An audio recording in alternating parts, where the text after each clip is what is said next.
Greetings, and welcome to Conversations with, Exploring Hard Decisions While Living with ALS, presented by ALS United Greater New York with our staff hosts Nancy Brenner and Debbie Schlossberg. This series of recorded interviews with a variety of special guests will explore and present topics which are sometimes sensitive, personal, or may not be addressed in regular support groups, but which we know often provoke thought and deep questioning.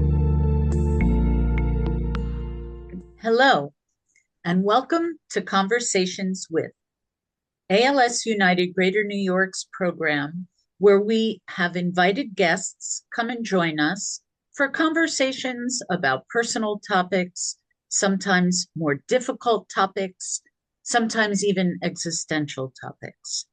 Today, episode 6, we have with us Orlie Kraus, a death doula and Reiki practitioner. My colleague, Nancy Brenner, is going to be introducing her. And I also want to introduce myself, Debbie Schlossberg, Chief Care Service Officer at ALS United. Welcome, and we can't wait for this discussion. Thank you, Debbie. Orlie Kraus is an end-of-life doula and Reiki practitioner. She was drawn to this work through personal experience after caring for her own husband who had ALS. Being alongside John throughout his illness deeply shaped the way Orlie understands death, dying, and the kind of support people truly need at the end of life. Through her journey, she felt the importance of educating others and helping individuals and families navigate end of life with less fear and more peace, presence, and love.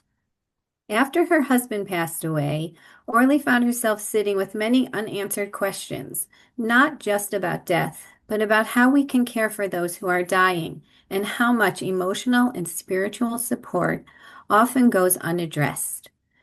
When she discovered the role of a death doula, it immediately resonated with her and led her on an exploration of death and dying. As she trained as both an end-of-life doula and a Reiki practitioner, she became increasingly aware of how, as a society, we tend to avoid conversations about death, leaving many people feeling unprepared, isolated, and afraid during one of life's most natural and sacred traditions. In her work today, Orlie supports the terminally ill and their loved ones by addressing quality of life concerns and providing compassionate, holistic care. She incorporates Reiki into her doula practice, using gentle touch to help calm the nervous system, thereby reducing the anxiety and depression that come with a terminal diagnosis, as well as any fears that may arise with death. We are grateful to have you with us, Orlie. Thank you so much. As Debbie said, Conversations with is a series where we talk about hard topics, and end of life is a hard topic for many. Many people don't know what a death doula is, and it seems like it's such an important role. Can you tell us what a death doula is and what they do? Of course. First of all, thank you, Nancy and Debbie, and thank you for inviting me. This is something that means a lot to me and something that one day will touch every single one of us. At its heart, a death doula helps create an environment where someone can feel safe, supported, and at peace as they approach the end of their life. We meet people exactly where they are, no judgment, no rushing, just steady reassurance along the way. And it's not just about the dying person, it's also about supporting the family so they can be fully present with the person that they love. Doulas are holistic practitioners. That means we offer emotional, spiritual, practical, and informational support to both the individual and their loved ones before, during, and after a death. We are not medical professionals, and we don't replace your healthcare team. What we do is we bridge the gaps. We offer more time, more presence, more guidance and education than may otherwise be available. Dying can feel overwhelming and complicated, and our job is to help people navigate that journey with greater clarity and calm. You can think of us as guides. Our goal is to support an end-of-life experience that feels meaningful and dignified, one that truly reflects who you are, your values, and your wishes. We also encourage open, honest conversations about death. I know those conversations can feel scary and uncomfortable, but so often they bring relief and even a sense of freedom. How we die matters, and how that experience lives on in the people we love, well, that matters too. It's beautiful. And like I said, what an important role that many people don't understand or don't even know about. So in work with as a death doula, what kind of services are provided? So, death doulas offer a wide range of support services, but some specialize in specific areas while others offer broader support. And basically, you choose whatever best suits your needs. So, I'll go down a list of some of the support services. There's bedside support. We sit with people and we listen deeply and hold space for their fears, regrets, memories, and any unfinished business without judgment. The dying process involves so many layers of loss and grief, and sometimes simply being present is the most powerful thing that we can offer them. There's life review. This is an opportunity to look back on your life, your accomplishments, and even regrets, to find some peace with it, to resolve conflicts, heal relationships, and express gratitude or forgiveness. When we can truly reflect on our lives, something shifts. There's an acceptance that comes with that and a recognition of what really matters most to you. Legacy projects. What wisdom, love, and advice do you want to leave behind? We can help you create something meaningful that carries forward, something that keeps what mattered most to you alive in the people you love. This can be a very powerful and uplifting process. Funeral and burial education. Most people actually don't know that there are other options to the traditional funeral, burial, or cremation. So we can educate you on the growing range of these environmentally sustainable alternatives. Vigil and after-death support. We help families prepare for the final days, what to expect, how to sit vigil, offering early grief support, and how to navigate the immediate aftermath. Rituals and ceremonies. These aren't just about saying goodbye. They're expressions of love and connection. Rituals are symbolic acts done with intention. They ask us to slow down, to acknowledge and to honor the moment rather than rush past it. Education and resources. Knowledge is power, especially at the end of life. We provide information and resources so that you can make informed decisions and have agency over your own experience. Holistic therapies. Some doulas, myself included, incorporate holistic modalities like yoga therapy, massage, acupuncture, Reiki, meditation, and breath work. These can ease quality of life issues, reduce stress and anxiety, support emotional balance, and nurture a greater sense of well-being and empowerment. Orlie, you just mentioned Reiki, and I know that you are a Reiki practitioner. Can you give us a little bit of information on how you incorporate Reiki into your practice as a death doula? Sure. So Reiki works on many levels. It eases physical and emotional pain, reduces fear and anxiety, and helps people gently release their attachments to this world and open up to something greater. This can also be a natural way for us to begin working together. I had a client, an adult daughter, who reached out to me concerning her mother who had ALS. And she knew her mother would never agree to any kind of death work, but she thought Reiki might be a way in. Her mother was reluctant, but she finally did agree. We called them her calming sessions. She told me she had never in her life known what it felt like not to be anxious. And now, facing ALS, the anxiety was overwhelming. But from that very first session, she said she felt a peace unlike anything she had ever known. She loved those sessions, and we continued them weekly. And from there, our relationship grew, and I was able to support her in other ways up until the day she died. So even at the very end of life, experiencing true peace can be a profound gift.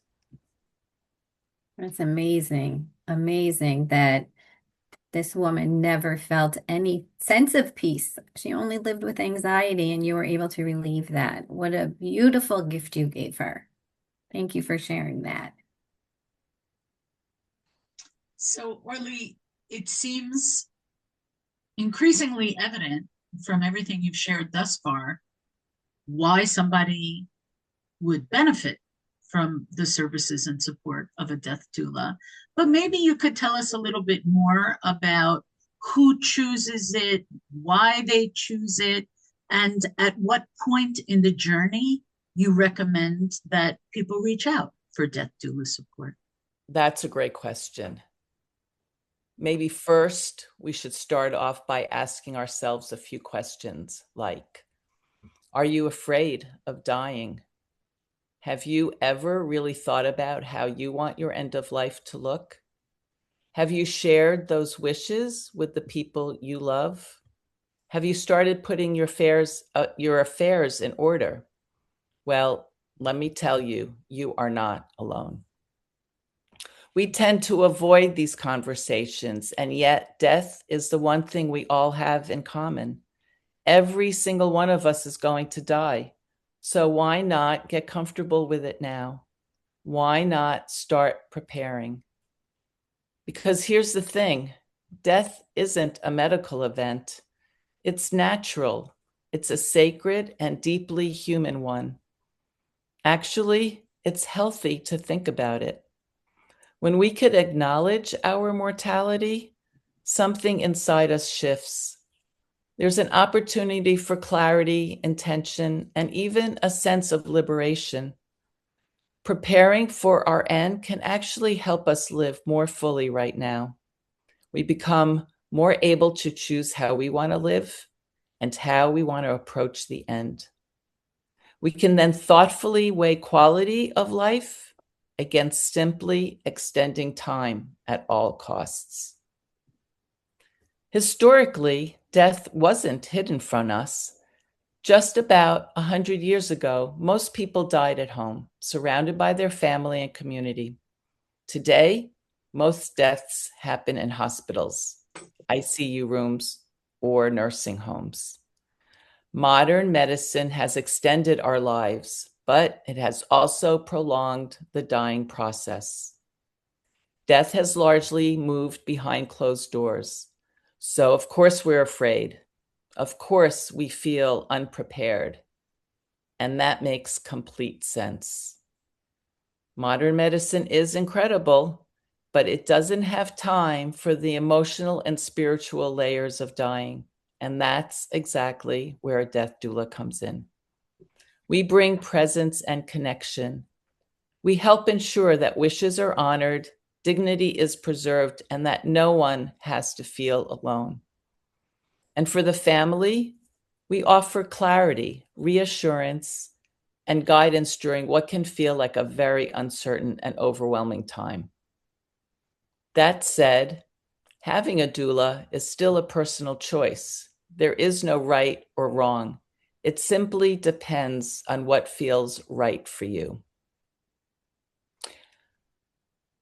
When would you want a death doula? That's another question. Because honestly, a doula could come into your life at any time. The moment you're ready to face your mortality, even just a little, there's something a doula can offer. And you really don't have to wait for a terminal diagnosis. In fact, you don't really want to. The earlier you start, the more space there is to do the work calmly and mindfully before the panic sets in. So let's say you're perfectly healthy, but you want to get a head start on your end-of-life documents and need some help or clarification. We can do that. Or maybe you just want to start having conversations about dying to get comfortable with the idea. We can do that too. Other times, it's a family member who calls because they're really struggling with the emotions of it all. Sometimes it's the person who's ill because they want to prepare themselves emotionally and spiritually. And other times, someone simply doesn't want to be alone during the active dying process. So you see, there is no right or wrong. There's no good or bad time. It really is up to you and what you're looking for. This makes me think about a woman whose mother was dying, and she wasn't ready to let her go. She kept fighting for more and more treatments, even after multiple hospitals said there was nothing more they could do for her. She and her mother had never had that conversation about what end of life should look like. It was a social worker who finally suggested to her she speak with a death doula, and that's when she called me. At first, I mainly listened, and then slowly we began to have very deep, honest, and tender conversations about life, love, and loss. It wasn't easy, and it was very sad, and we cried. But eventually, she came to terms with reality, and she chose to stop the treatments and simply be with her mother in her final days. In the end, she was so grateful for that.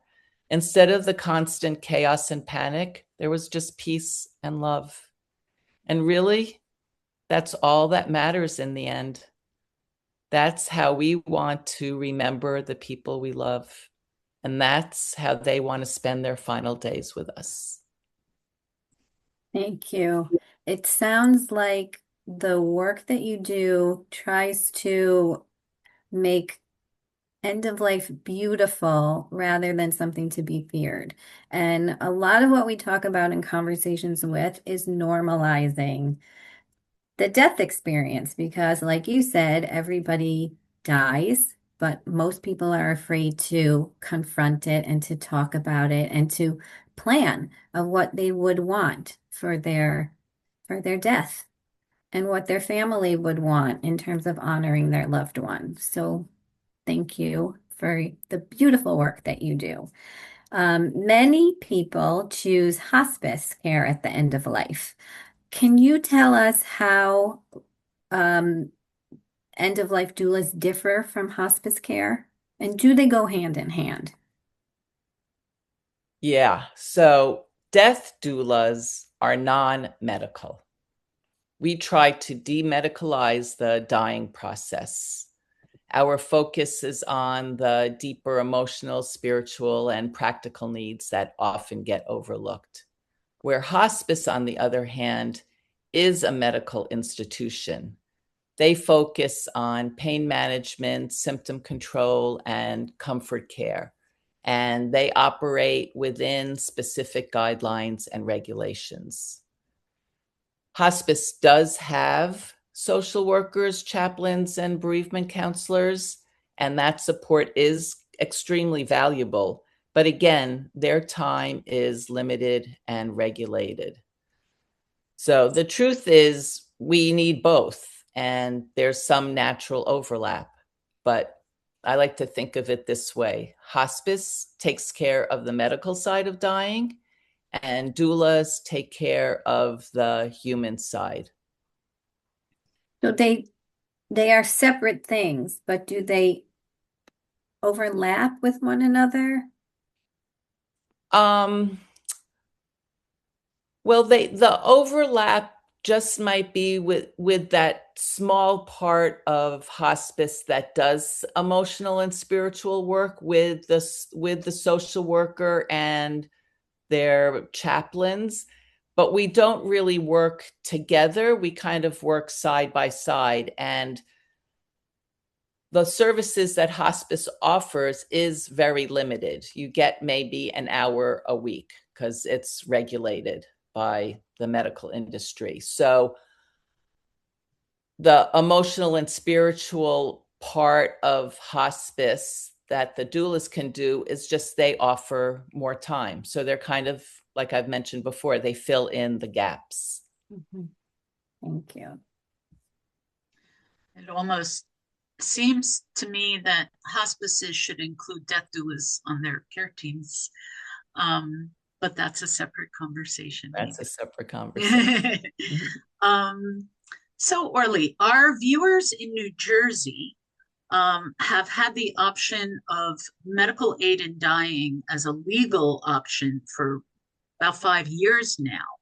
But Governor Kathy Hochul just this year, rather recently, signed MAID, medical aid in dying legislation, into law. So can you tell us maybe a little bit about doulas participating in death with dignity options, what that might look like? Sure. So most doulas are open to working with individuals who want to consider MAID, but we don't directly assist with it or with VSED. We don't administer or prescribe any medications. Again, we're not medical practitioners. All of this happens under a doctor's supervision with very strict regulations. So what the doulas can do is provide information, help families explore their options, help coordinate between providers and services, and offer support around those conversations. And we can absolutely be present at the bedside for the emotional support. One thing, though, I would like to say is that some doulas may have personal boundaries around this issue. So if this is something that you're considering, it's best to bring it up early in your conversations. And one quick follow-up, could you please tell the audience what VSED is? So VSED is voluntary stopping eating and drinking, and it's exactly what it sounds like. So this has actually been legal since the 1990s, and it's rooted in an individual's right to refuse life-saving nutrition and hydration. So if any of you have a healthcare proxy or a living will, you already may be familiar with this because those documents typically include decisions about your nutrition and hydration when one becomes incapacitated. VSED is different in that it's intentional. It's a deliberate choice that a person makes and they have the right to make that choice. So the one thing is that VSED requires determination and willpower. The process can take anywhere from a few days to a couple of weeks or even longer, depending. But for some people, that's their only option. I could give an example. I had a client who had ALS and it was progressing rather quickly. She was an incredibly independent and strong-willed woman, and she wanted to die on her own terms. So she asked for my help. Over the following weeks, we worked through every step together, making sure everything was in place, that her wishes were documented, and that she felt ready. Then she chose the date she would begin her fast.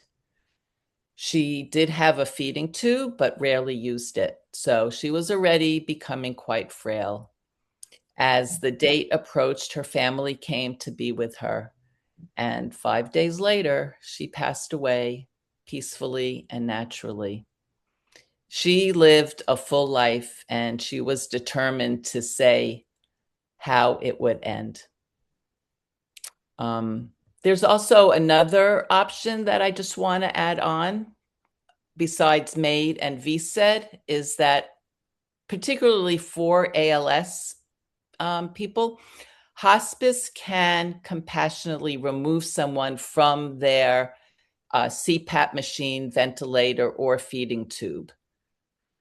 Discontinuing the feeding tube is kind of like VSED, and all of those, removing the breathing mechanism and the feeding tube, those all fall under the rights that we have to refuse or withdraw life-sustaining treatment. Thanks. Thank you. Thank you for that. And I think most of the ALS patients use a BiPAP or a non-invasive ventilator versus a CPAP. Okay, BiPAP. Yeah, but thank you. And I loved the story that you told about the woman that you worked with, because she led her life independently and she wanted to die with that same conviction. So we have a lot of power in deciding how we want to go. And all this information is so valuable for our listeners to hear and for us to expand our knowledge. So now I have a logistical question. Do death doulas charge for their services, and is it ever covered under insurance? Death doulas aren't medical providers, so insurance typically doesn't cover us, though it's worth checking because sometimes your HSA or wellness benefits might.